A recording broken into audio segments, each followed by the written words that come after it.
Alright guys, hello and welcome to No Bullshit Reviews. I am Patrick. And I'm Justin. Today we are reviewing the Beileshi 3-in-1 holographic sight, scope, and laser system, I guess. It is actually labeled as a useful in the title. Made Don't know in if that China. means a tool or a useful paperweight or what, but we'll find out and let you know. Right? So, coming into the box, when you open it up, it does have batteries and whatnot. We have already installed the batteries and everything, but the batteries are in the package, along with all the Allen wrenches, microfiber cloth, instructions. Which you can tell have not been read at all. Just right? Because. Got our generic little scope cover and whatnot, which is fancy, I guess. So, the foam that it comes with is actually fairly nice, I guess. Sturdy. It's cut out. Actually makes the design look good. Yeah. Got a cover on the holographic sight.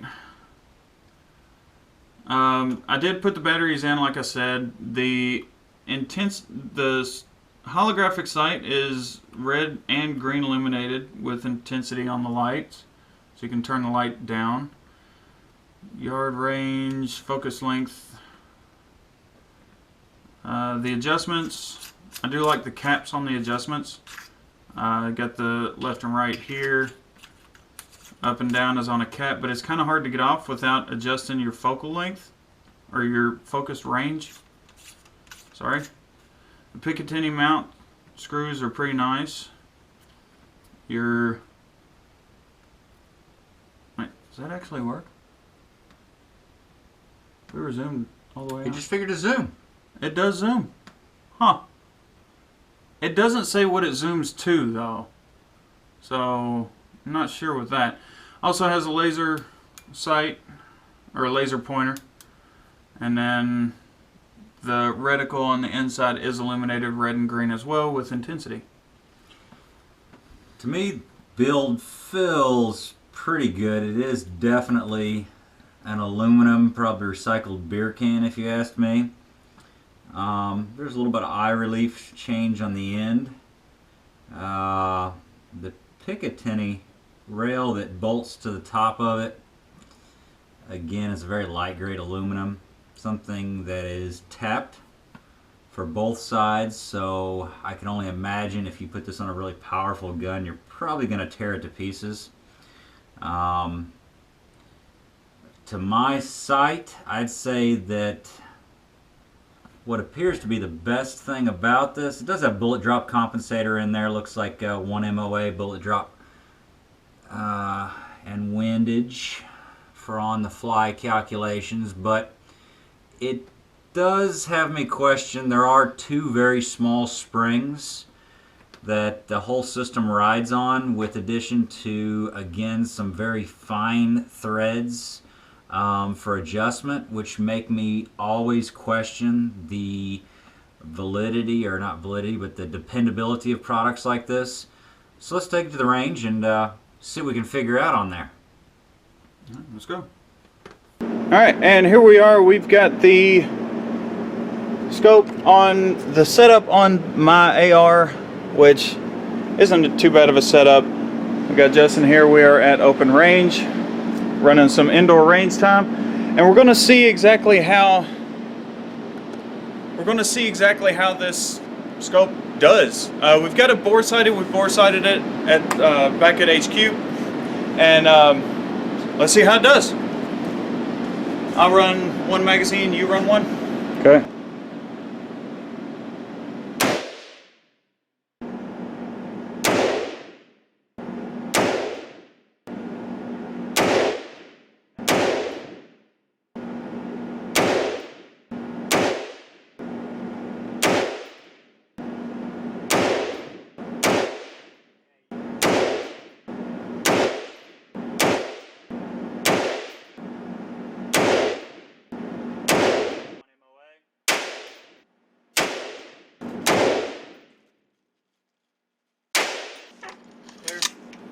Clear.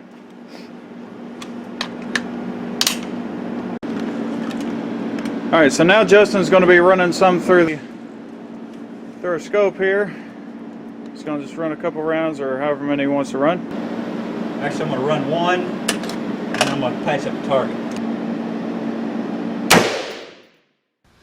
All right, we took this Class A piece of equipment here to the range, and gotta say, in my eyes, it was bullshit. I agree. The eye relief adjustment, yeah, it was meh at best.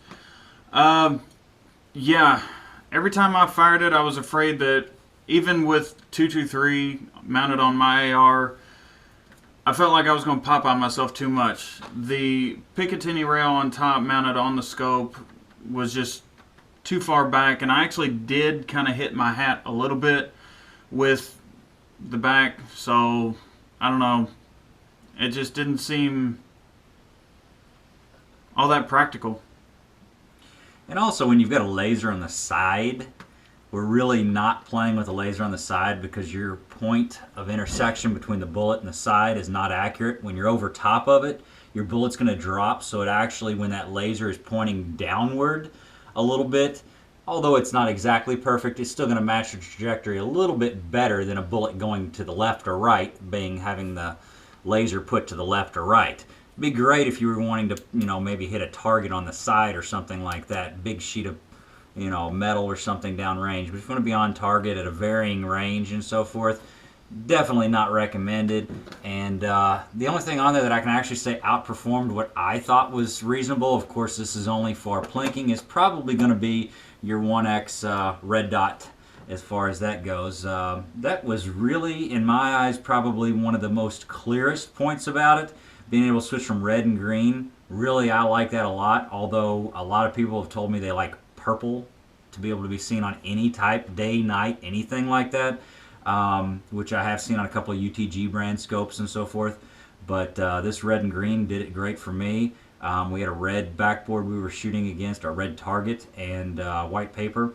And I'd have to say that the green showed up extremely well in there. This was an indoor range, so we really didn't have a lot to worry about. Most of our reviews will be on an outdoor at a farm with not a great backdrop and nothing really extremely fancy. But for what we saw there, I'd say this scope is definitely not worth anything. You can buy the 1X from practically anywhere else, red dot 1X, and be fine. You can get the laser, in my eyes, you could probably pick that up at a state fair for like $1.50, maybe throw the dart game and win and use it from there. And the scope itself, as far as clarity and being able to zero in, hell, it wasn't worth anything. We couldn't even get anywhere close to getting it zeroed in. 2 or 3 shots would be to the right, 2 or 3 shots would be up and to the left, and we're talking within what's supposed to be a quarter click, a quarter of an inch at 100 yards. Didn't get anywhere close to it. Now, like I said before, I did like the way the adjustments were, but as Justin just said, with the adjustments and all, it does say 1 click, quarter an inch at 100 yards. We were at 75 feet, and I was having to turn it basically almost a full turn, and sometimes it was like it was moving, sometimes it wasn't. Now, a lot of people could say that could be shooter error. I believe I'm experienced enough with firing rifles and whatnot to say that user error is not going to be that much. And then in addition to that, on this, to be completely fair, we sighted in 3 different scopes. One being a UTG, one being a Nikon scope. We'll do reviews on all these here eventually. But in that same time, it took exactly 4 shots out of the Nikon. The Nikon was mounted on a 308. It's a Savage Arms M110 rifle, and basically, again, we'll review all that information too. Fresh out of the box, 3 rounds after bore sighting it, and it was perfectly on target without a problem. The UTG scope, again, was roughly about the same with a little bit smaller of a projectile. It's pretty hard to see exactly where they were landing, but again, within 4 or 5 shots, which is much more acceptable to me, it was right where it needed to be and was not moving. This thing was like you cranked it all the way down and then it would still jump all the way somewhere else. So this might be good for your paintball gun or hell, an airsoft gun, but I'm not going to trust it on any weapon I've got. I think it's total bullshit. Yep. So that concludes it for this video. Let us know in the comment section below what you think. Don't forget, rate, comment, subscribe, and look forward to our next video. Also, don't forget, we get ideas from you all, what to review and everything else. We'll review anything that's not nailed down, screwed down, or, well, even stuff that might be that way. But as far as it goes, I've always got to say, send us in your ideas of what you'd like to review. If we think it's a good one, we'll find one, pick it up, review it for you, let you know what it is before you spend the money to buy something that might be a total piece of crap. Yep.